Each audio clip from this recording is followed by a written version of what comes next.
আসসালামু আলাইকুম। চলে আসলাম নতুন একটি রেসিপি নিয়ে। আজ আমি রান্না করে দেখাবো আলু দিয়ে পুঁইশাকের ফল ভাজি। খুব সহজে খুবই মজার একটি রেসিপি। এভাবে পুঁইশাকের ফল ভাজি করলে যে খায় না সেও কিন্তু চেটে পুটে খাবে। চলুন তাহলে শুরু করা যাক। পুঁইশাকের ফল ভাজি করার জন্য এখানে আমি পুঁইশাকের ফল নিয়ে নিয়েছি। প্রথমে আমি পুঁইশাকের ফলগুলো কেটে নেব। পুঁইশাকের ফল আর আলু আমি এমন ছোট ছোট টুকরো করে কেটে ধুয়ে পরিষ্কার করে নিয়েছি। এবার আমি চুলায় একটি প্যান বসিয়ে দিয়েছি। এর মধ্যে দিয়ে দেব পেঁয়াজ কুচি। পেঁয়াজের পরিমাণ একটু বেশিই দিতে হবে।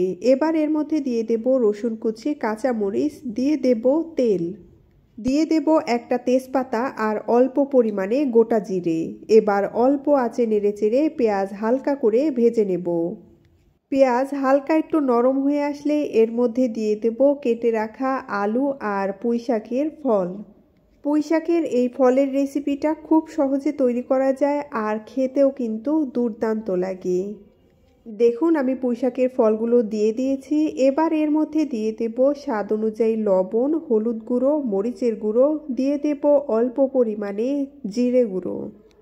এবার নেড়েচেড়ে সব কিছু ভালো মতো মিশিয়ে নেব। পুঁইশাকের ফলটা সেদ্ধ হওয়ার জন্য এর মধ্যে দিয়ে দেব অল্প পরিমাণে পানি। আবারও সব কিছু নেড়েচেড়ে পানির সাথে ভালো মতো মিশিয়ে নেব। এবার ঢাকনা দিয়ে ঢেকে অল্প আঁচে কিছুক্ষণের জন্য পুঁইশাকের ফলটা সেদ্ধ করে নেব। ঢাকনা উঠিয়ে মাঝে মাঝে নেড়ে দিতে হবে, না হলে নিচে লেগে ধরবে। আমি অল্প আঁচে 4-5 মিনিটের মতো রান্না করে নিয়েছি। দেখুন পানি অনেকটাই শুকিয়ে এসেছে। এই পর্যায়ে অনবরত নেড়েচেড়ে পুঁইশাকের ফলটা ভাজা ভাজা করে নেব। অনবরত নাড়তে হবে, না হলে নিচে লেগে ধরবে।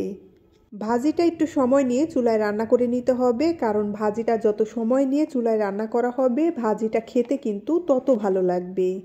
ভাজিটা আমি অল্প আঁচে 5-7 মিনিটের মতো রান্না করে নিয়েছি। দেখুন ভাজি ভাজা হয়ে গেছে। এই পর্যায়ে চুলাটা বন্ধ করে দেব।